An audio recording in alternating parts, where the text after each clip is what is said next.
Hello everyone, how are you? Are you fine? Today we will start with the second term, and the first unit is talk about chemistry. So the first lesson is talk about chemical combination. First, what is the difference between atom and ion? First, we know that we have 118 elements up to now, and 118 are classified into two groups, natural and artificial. We talked about them last term.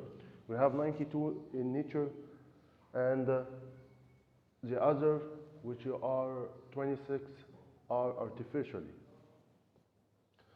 And we can classify elements according to their properties and the electronic configuration into metal, non-metal, and inert gases. First, let's make a comparison between metal and non-metal according to number 1, luster, 2, conductivity of heat, 3, conductivity of electricity, 4, state at room temperature, 5, malleability and harming, 6, the number of electrons in the outermost energy level, and finally according to their example. Number 1, let's make a comparison between metal and the non-metal according to their luster. Metal, they have luster, they are shiny elements, while non-metal, they are dark bodies. They don't have luster, they are not shiny. Number 2, according to conductivity of heat. Metal are good conductor of heat, means allow heat to pass through them, while non-metal, they are bad conductor of heat, means that they don't allow heat to pass through them. Number 3, according to conductivity of electricity. All metal are good conductor of electricity, while non-metal, all of them are bad conductor of electricity. Number 4, according to the state at room temperature. Metal, all of them are solid except mercury, which is used in making thermometer, that is liquid. While non-metal, they are solid, liquid, and gases. They are found in 3 states. Number 5, according to malleability and harming. Metal can be harmed and they can make sheet, and we can bend them, while non-metal don't harm it and don't bend. If you want to bend them, they will break down, like carbon or coal. When you want to bend it, it will break. Number 6, according to the number of electrons in the outermost energy level. If we make electronic configuration for an element that is metal, that we can find that all of them have 1 or 2 or 3 electrons in the outermost energy level, while non-metal, they have 5, 6, 7 electrons in the outermost energy level. Finally, according to example, metal like mercury, gold, aluminum, copper, iron, and so on, while non-metal like sulfur, oxygen, and bromine. Next, let's talk about metal. We said that metal have 1 or 2 or 3 electrons in the outermost energy level. So what is the behavior of metal in chemical reaction? Metal tend to lose electron and it changes to positive ion. For example, we have sodium Na1123. Let's configure it. The first energy level K carries 2, L 8, and M carries 1. Sodium tended to lose 1 electron in chemical reaction and it changes to positive ion. So Na 2, 8, 1 positive charge. So sodium lose 1 electron and it changes to positive ion. Magnesium Mg1224. Let's configure it 282. It tends to lose 2 electrons in chemical reaction and form positive ion that carries 2 positive charge.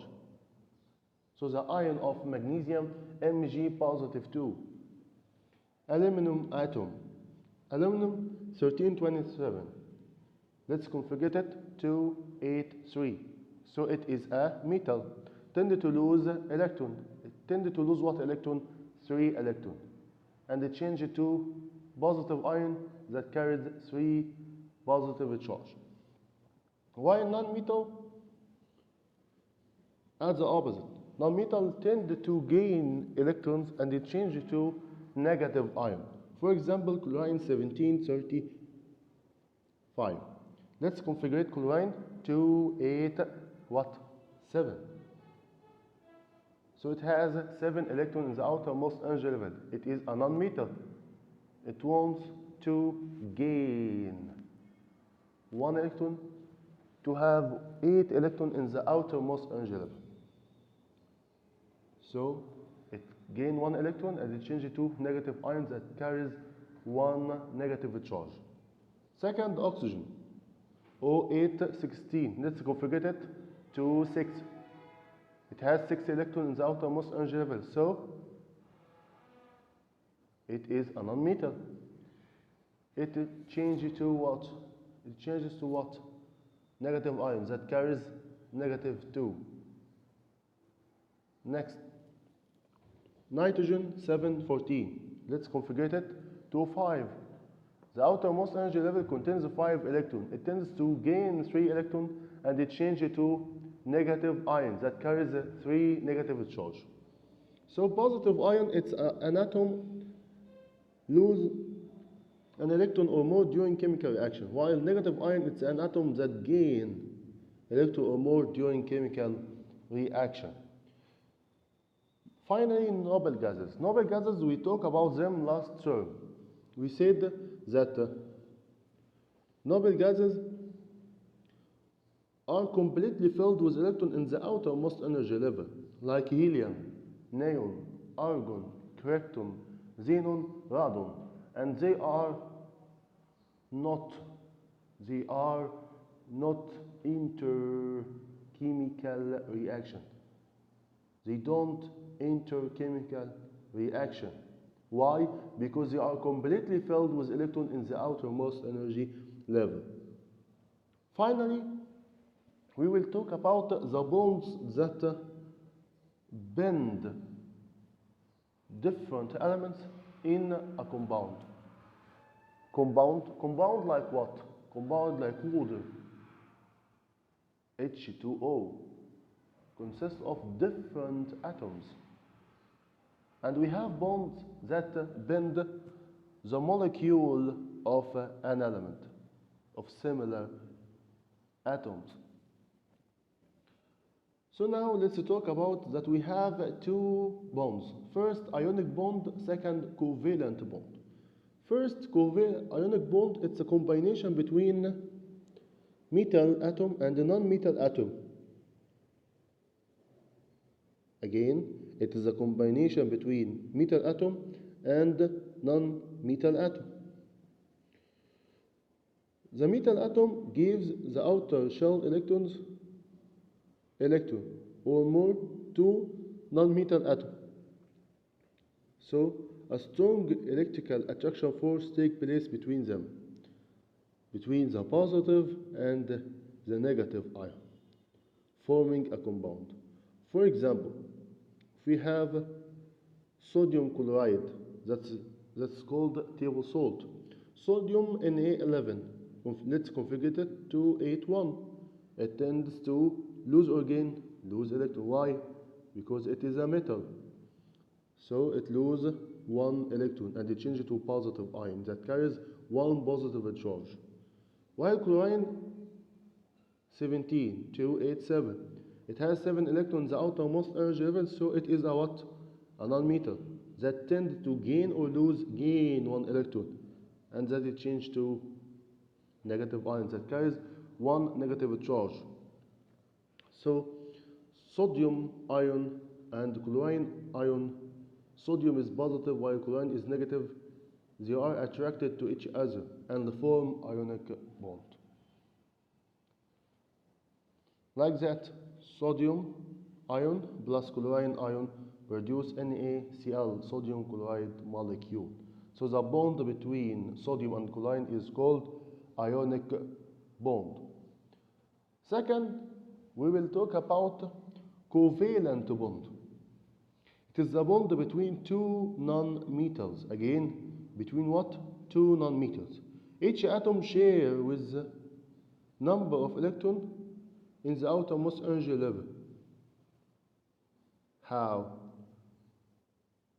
For example, hydrogen, H1, has one electron in the outermost energy level and another atom of hydrogen. Both of them share what electron? One electron. And each atom, each molecule has what now? Has two electrons. So now what happened? Each atom share with what? With electron. If the atom share with one electron, so the bond is called single covalent bond. If each atom share with two electrons, so the bond is called double covalent bond. While if any atom share with three electrons, so the bond is called tricovalent bond. Let's start with single covalent bond, in which each atom share with what? One electron. Like hydrogen. Hydrogen molecule. Hydrogen molecule consists of two atoms of hydrogen. Each atom contains one electron in the outermost energy level. It must be completely filled with what electron? Two electrons. But doesn't have the other electron. It has one electron. So each atom shares with what? One electron to form a molecule of hydrogen. So the bond between two atoms of hydrogen are called single covalent bond. The second, double covalent bond, where each atom shares with two electrons in chemical reaction. Like oxygen molecule. Oxygen O8 to 6. It has 6 electrons in the outermost energy level. And to be filled, it needs 2 electrons. So what happened? Another atom of oxygen share with it with 2 electrons. So each atom share with 2 electrons. So the bond now is called double covalent bond. Finally, triple covalent bond, in which each atom shares with 3 electrons, like nitrogen molecule N2.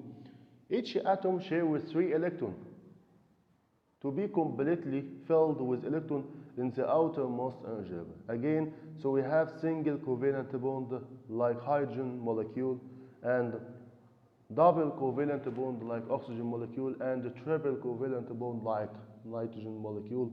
Thank you very much and see you next time.